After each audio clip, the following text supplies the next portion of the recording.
Hi everyone, I'm doing this a little different today. Going to try and do a voiceover to tell you exactly what I was doing on this painting. I used the Tim Holtz Ranger Eggplant color on photo paper. I'm going to do one probably tomorrow or the next day with some Yupo so that you can see what I did there. I almost always start with putting the alcohol down and kind of spread it around a little bit and then put the ink on top of it. Now with the eggplant, it goes really far. So, I put 2 drops right there, and it just kind of depends on how much you want to thin it down. You'll see later in the video I do put a little bit more here and there on it because I wanted to keep some of that purple color. And any of you who've worked with eggplant know that it spreads out into 3 or 4 different colors. And sometimes it gets a little hard to keep the purple. You end up with the separation of the blue and the kind of a pinkish color. And then at times you actually can even get an almost green or gray shade out of it, just depending on how much you spread it and what surface you're working on as well. I like to dry my initial puddle all the way before I start working the ink around the edges. I've seen people who don't do that, but that's just my particular preference. Do it your way, whatever works good for you. I like to know everything's going to stay where I want it to stay and not have little fingers of ink shooting all across the paper while I'm trying to do something else.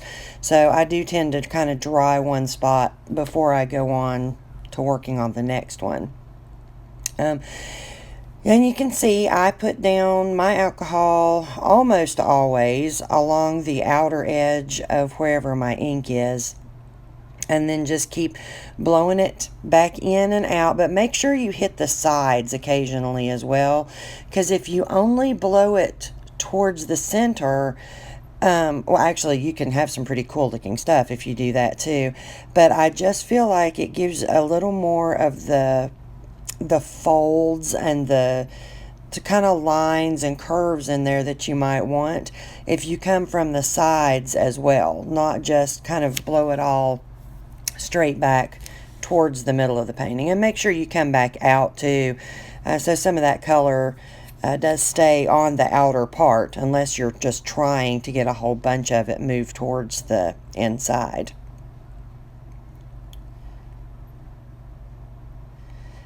I just keep on working my way around on this part, trying. I like to kind of finish at least part of the original puddle I have down before I put any more ink down, just so I can decide what direction I want to go. I'll kind of pick a spot to start, and then once I get things spread out a little bit, I kind of go from there, because a lot of times I'll have an idea in mind, but the ink has a different idea in mind, and so I end up just kind of having to work with what has already started happening on the paper, and I'll just go with it, just decide where it's going to look best, which direction I need to go in that's going to look the best on there.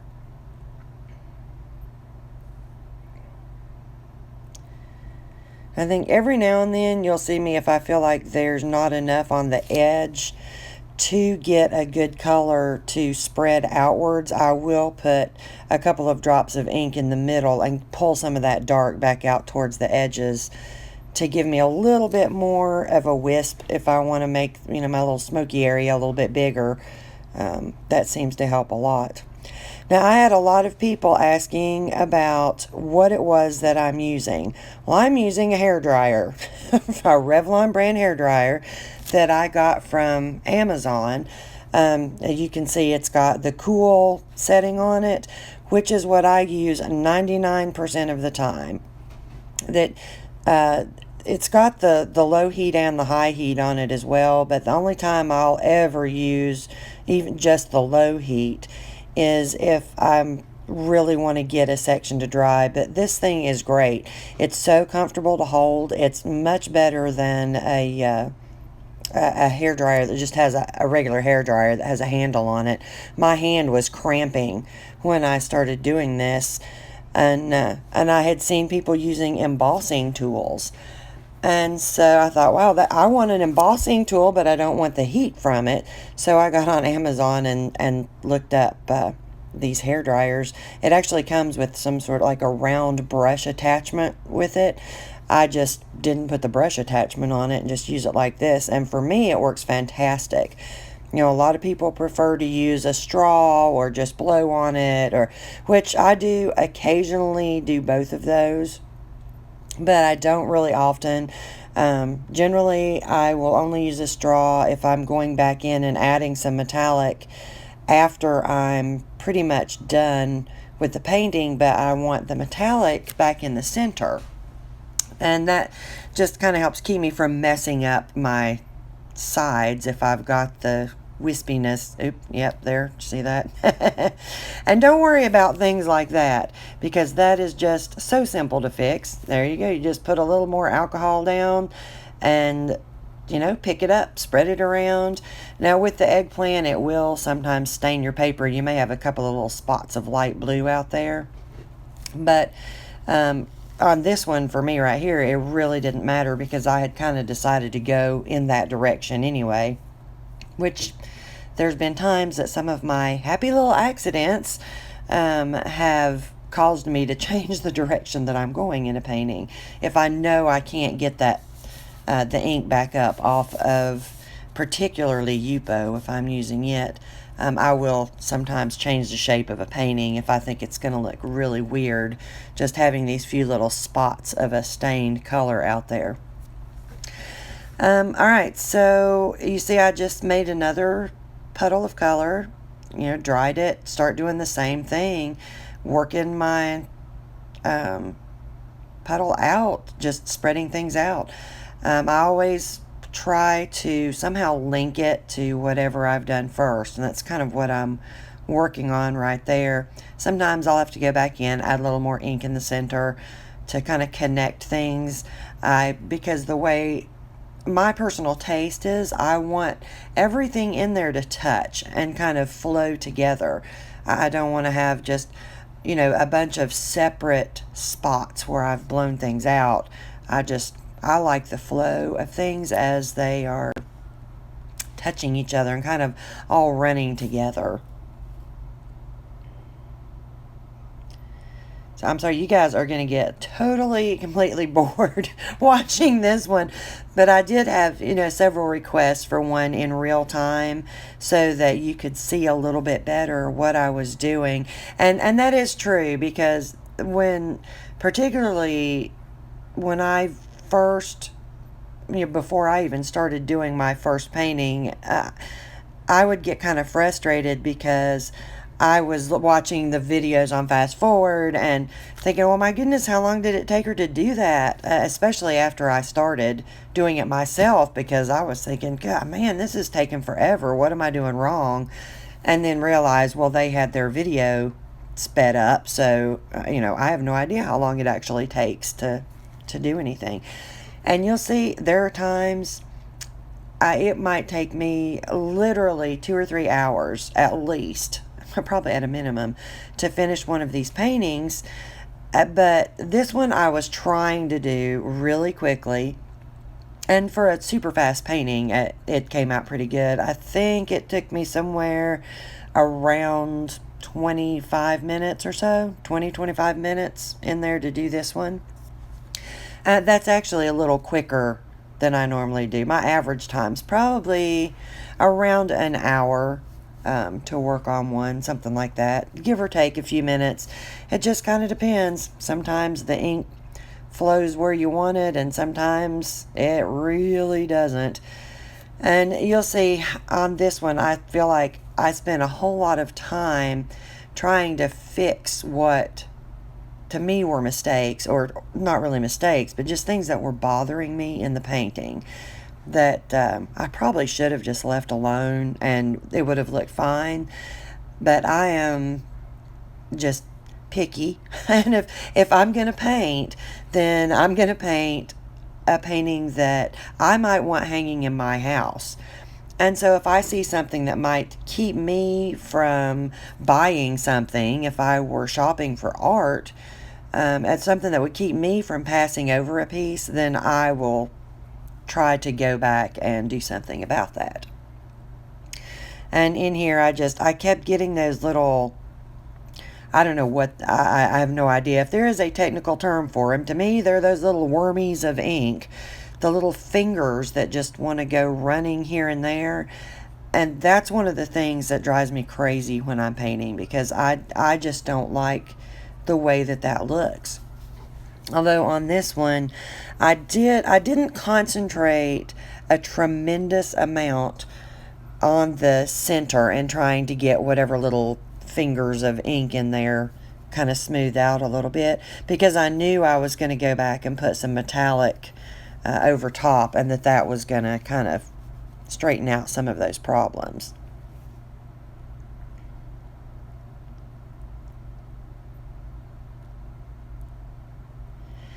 So, you know, still just working that ink. I mean, that's really what this style of painting is all about. Just get the ink and the alcohol down, and just use that hair dryer or, you know, air gun or whatever you're using, and just keep moving it around until you get a shape that's pleasing to you. I know I've seen some people say that they're really struggling with composition and where things go. But I really think that the more that you paint, the more that just comes naturally. The first few paintings that I did, I really felt that way. And I still now kind of feel that way with some of them. But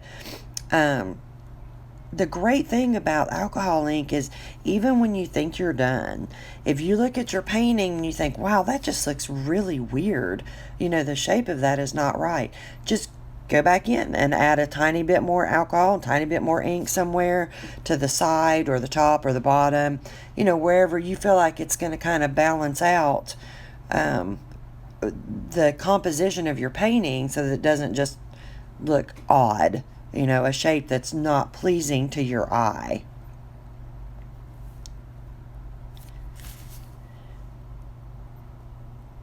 So I kind of feel like you guys are going to fall asleep watching this, because it seems like it is just going on forever.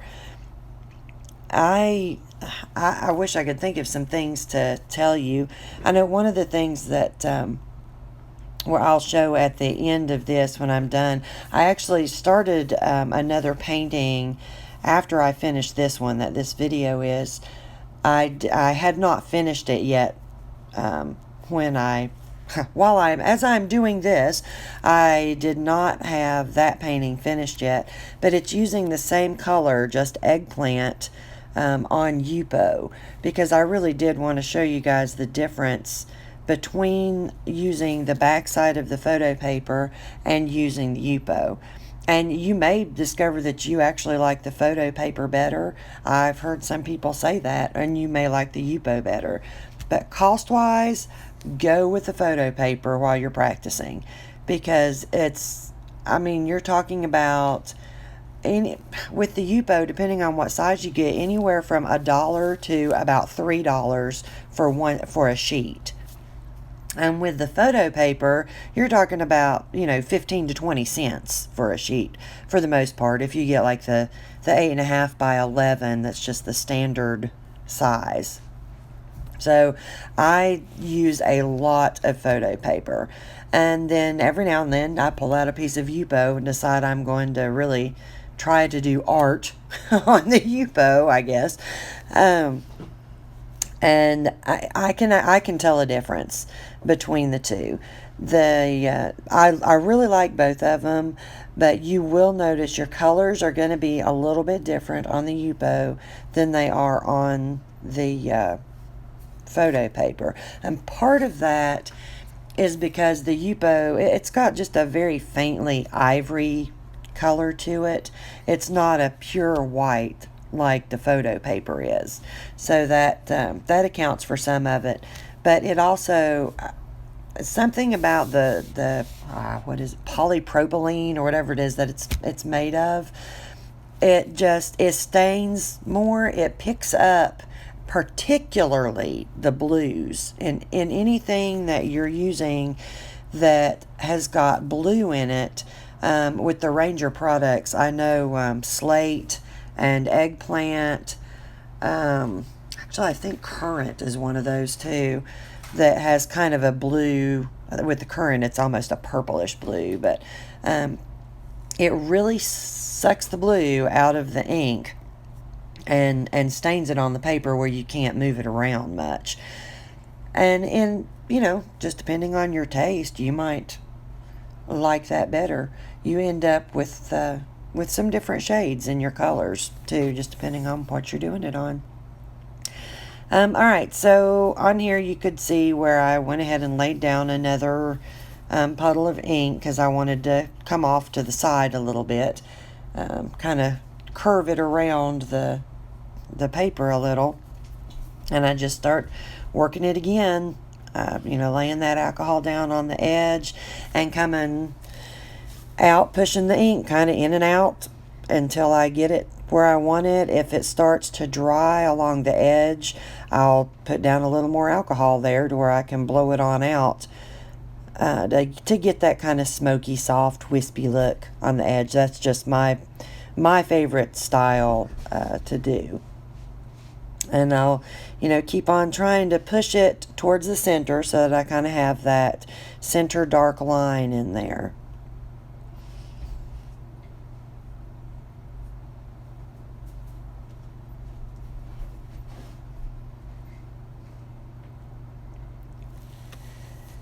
And one of the things that happened on this painting, and I think this isn't where it happened, but I noticed I had my ink had gotten a little too thin. As I was trying to spread out the ink, I just wasn't getting any color on the outer part. The wispy was see-through, completely see-through, like nothing was there. So I did go back and add just another drop of ink in there and kind of work that around a little bit to make it a little bit darker so that I had something to work with again to kind of spread it out. Sorry, I've got a granddaughter crawling around at my feet. Yes, she's 8, but she's crawling around in the room right now sneezing. So if you hear something in the background, that would be Miss Maddie Pie, as we call her.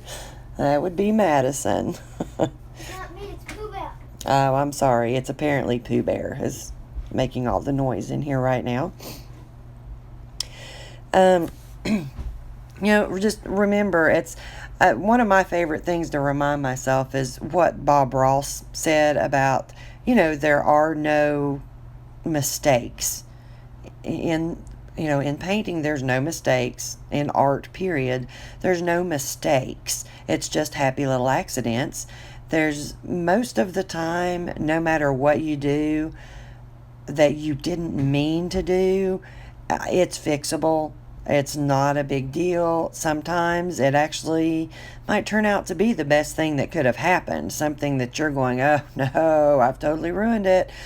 Just keep going with the flow. And, you may find out that it looks much better than you ever expected it to start with.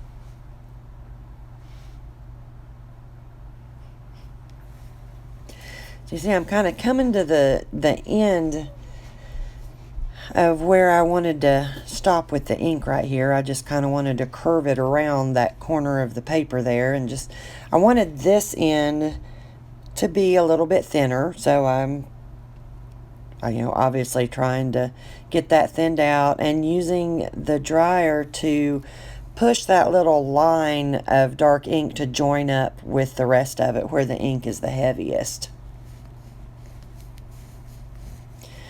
And then as I get ready to go back and put any metallic on it, what I'll do is try to follow that dark line with my metallic. In this one I did the Pinata Brass. One of the things, and I cannot remember, and I wish I could, someone on the Wispy Alcohol Ink Art Facebook site had suggested to me was to make sure that I put a drop of ink down, then put the metallic on top of that, and then the alcohol. That really has helped me more than anything with using the metallics, because I like that kind of chunky floating on top. Well, you know, when your gold kind of floats on the top and sticks to the edges.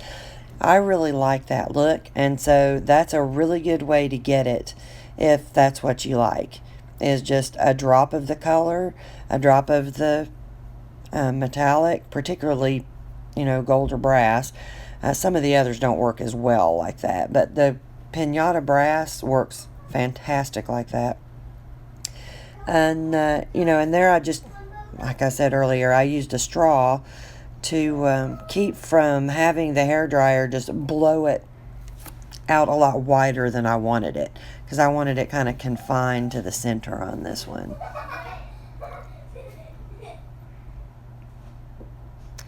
Sorry, I hear lots of little girl giggling and laughing and occasional fussing coming from the other room. I had the door closed, but that never lasts long. They cannot stand for me to have the door closed where they can't see or hear what I'm doing. So it was left open.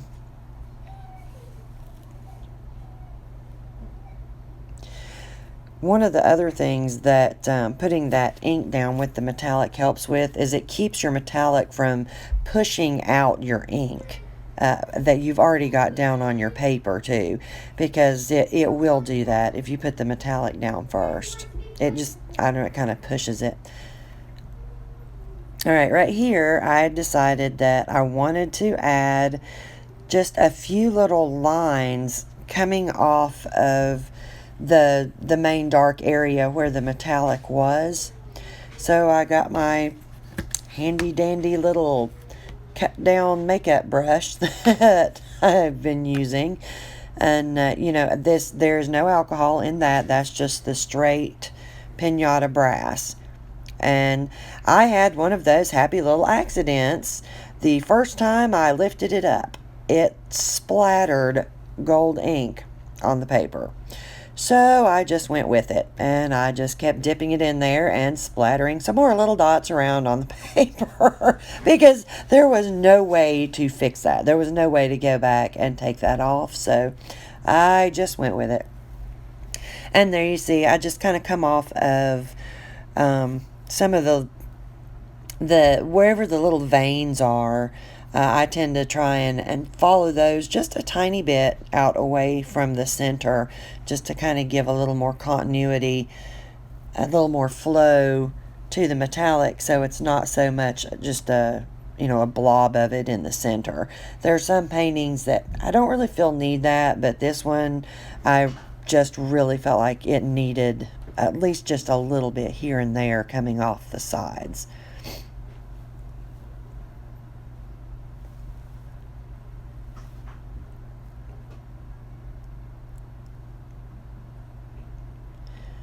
So anything that I haven't hit on in here, sorry, there goes my hat in the video I see now. Sorry about that. I wear a ball cap a lot. Any questions that you guys have that I didn't answer? You know, something that you saw me do that you don't know what I'm doing and want to know what it was.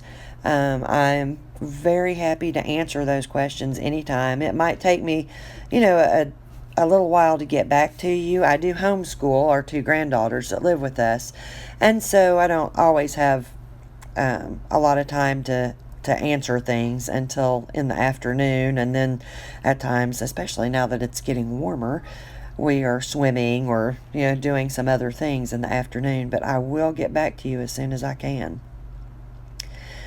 Alright, so I was trying to show you guys the metallic in that, and it wasn't showing up, so yeah, hopefully I don't make anyone motion sick here while I took the phone down to be able to get a little reflection going. You can see all the little spots where I kind of flicked the the gold on it.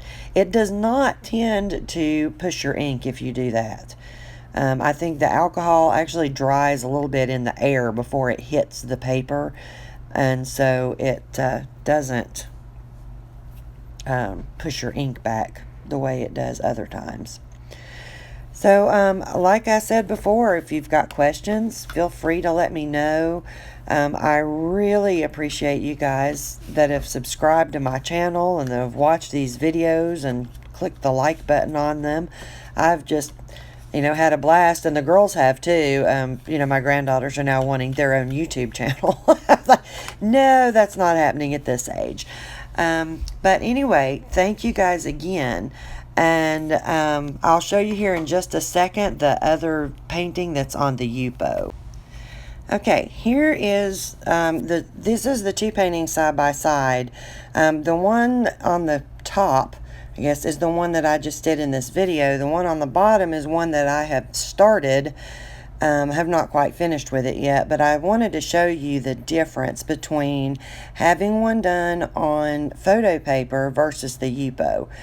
And you can see that kind of faintly ivory color to the Yupo, but you can also see how much more the blue tones that are in the ink tend to stain on that Yupo, which is really pretty. It adds a really nice depth to something, but it's just something to keep in mind when you're working on different substrates, how the inks are going to react to whatever it is you're working on.